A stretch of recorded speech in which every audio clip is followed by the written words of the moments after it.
scramble. See, at first I was Miss Independent, self-reliant, self-sufficient. Had a problem, then I would fix it all by myself.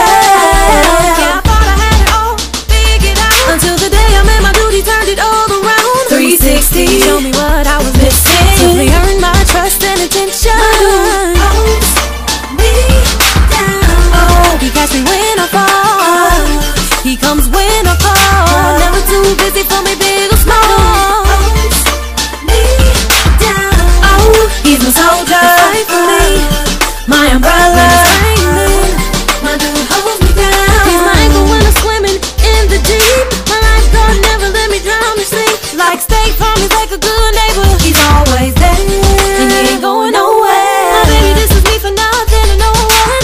Never slipping, always come through in a clutch. Front to back, beginning to the end. Ride or die, know what to win. My dude holds me down. Oh, he catch me when I fall. He comes when I call. Never too busy for me, big or small. Holds me down.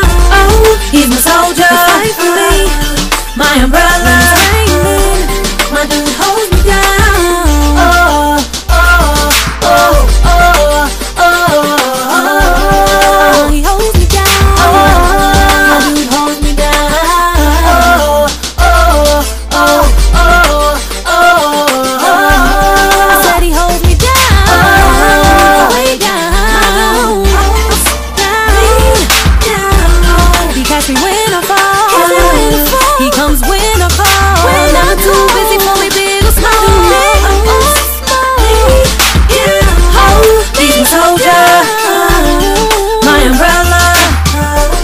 My dude holds me down. Oh, he catch me when I fall. He's there when I call. Never too big or small. He catches me, yeah, yeah. He's my baby, he holds me down.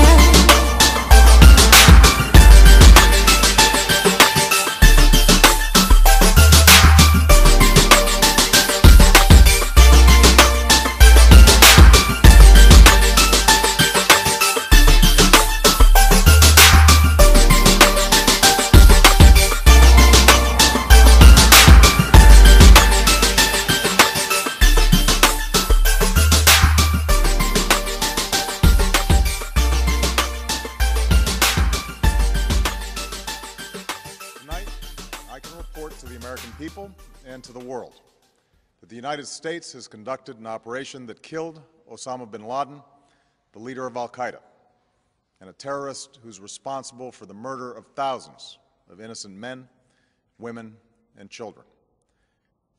It was nearly 10 years ago that a bright September day was darkened by the worst attack on the American people in our history. The images of 9/11 are seared into our national memory. Hijacked planes cutting through a cloudless September sky, the Twin Towers collapsing to the ground, black smoke billowing up from the Pentagon, the wreckage of Flight 93 in Shanksville, Pennsylvania, where the actions of heroic citizens saved even more heartbreak and destruction. And yet we know that the worst images are those that were unseen to the world.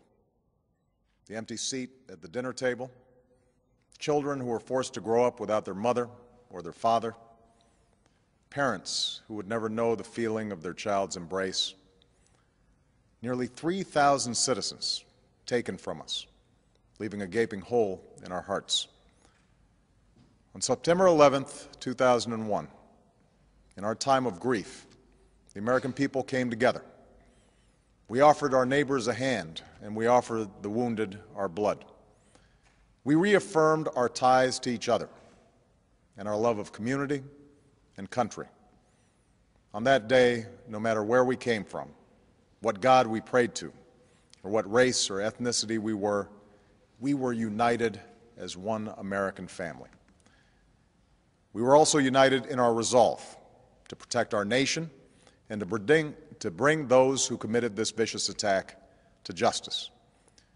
We quickly learned that the 9/11 attacks were carried out by al-Qaeda, an organization headed by Osama bin Laden, which had openly declared war on the United States and was committed to killing innocents in our country and around the globe.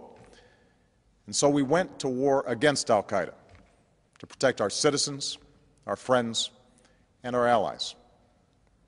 Over the last 10 years, thanks to the tireless and heroic work of our military and our counterterrorism professionals, we've made great strides in that effort. We've disrupted terrorist attacks and strengthened our homeland defense. In Afghanistan, we removed the Taliban government, which had given bin Laden and al-Qaeda safe haven and support. And around the globe, we worked with our friends and allies to capture or kill scores of al-Qaeda terrorists, including several who were a part of the 9/11 plot.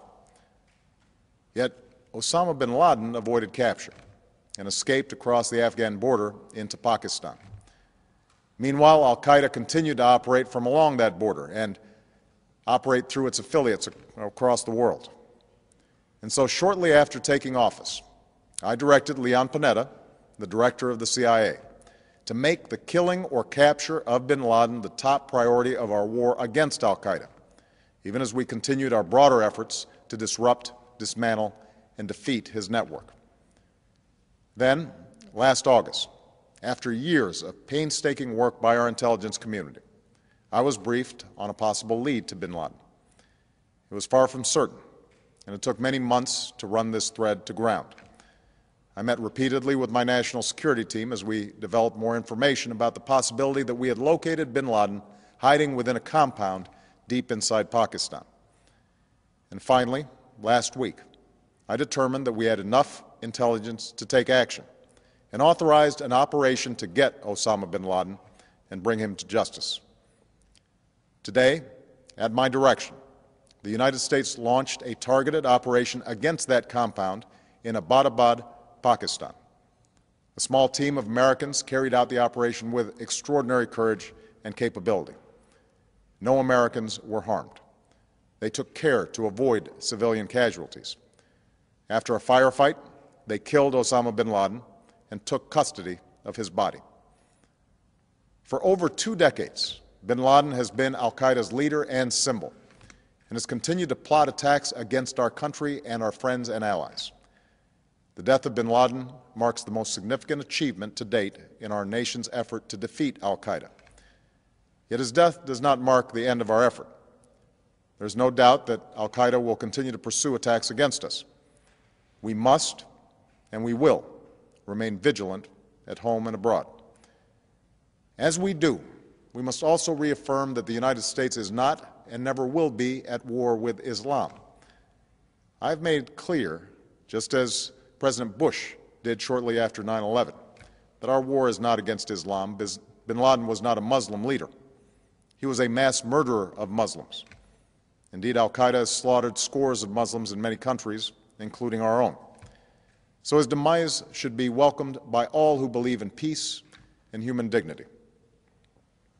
Over the years, I've repeatedly made clear that we would take action within Pakistan if we knew where bin Laden was. That is what we've done. But it's important to note that our counterterrorism cooperation with Pakistan helped lead us to bin Laden and the compound where he was hiding. Indeed, bin Laden had declared war against Pakistan as well and ordered attacks against the Pakistani people.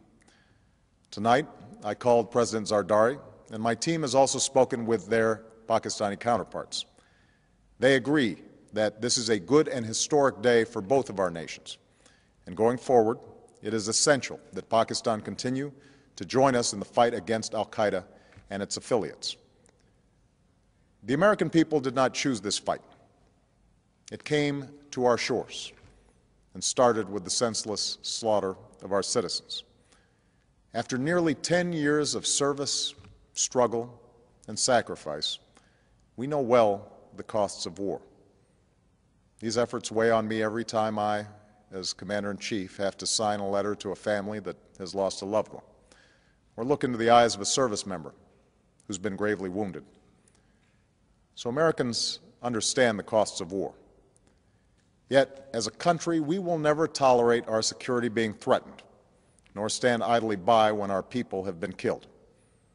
We will be relentless in defense of our citizens, and our friends and allies. We will be true to the values that make us who we are. And on nights like this one, we can say to those families who have lost loved ones to al-Qaeda's terror, justice has been done. Tonight, we give thanks to the countless intelligence and counterterrorism professionals who've worked tirelessly to achieve this outcome. The American people do not see their work nor know their names, but tonight they feel the satisfaction of their work and the result of their pursuit of justice. We give thanks for the men who carried out this operation, for they exemplify the professionalism, patriotism, and unparalleled courage of those who serve our country. And they are part of a generation that has borne the heaviest share of the burden since that September day. Finally, let me say to the families who lost loved ones on 9/11 that we have never forgotten your loss, nor wavered in our commitment to see that we do whatever it takes to prevent another attack on our shores. And tonight, let us think back to the sense of unity that prevailed on 9/11. I know that it has at times frayed, yet today's achievement is a testament to the greatness of our country and the determination of the American people. The cause of securing our country is not complete, but tonight we are once again reminded that America can do whatever we set our mind to. That is the story of our history. Whether it's the pursuit of prosperity for our people or the struggle for equality for all our citizens, our commitment to stand up for our values abroad, and our sacrifices to make the world a safer place. Let us remember that we can do these things not just because of wealth or power, but because of who we are. One nation, under God, indivisible, with liberty and justice for all. Thank you. May God bless you, and may God bless the United States of America.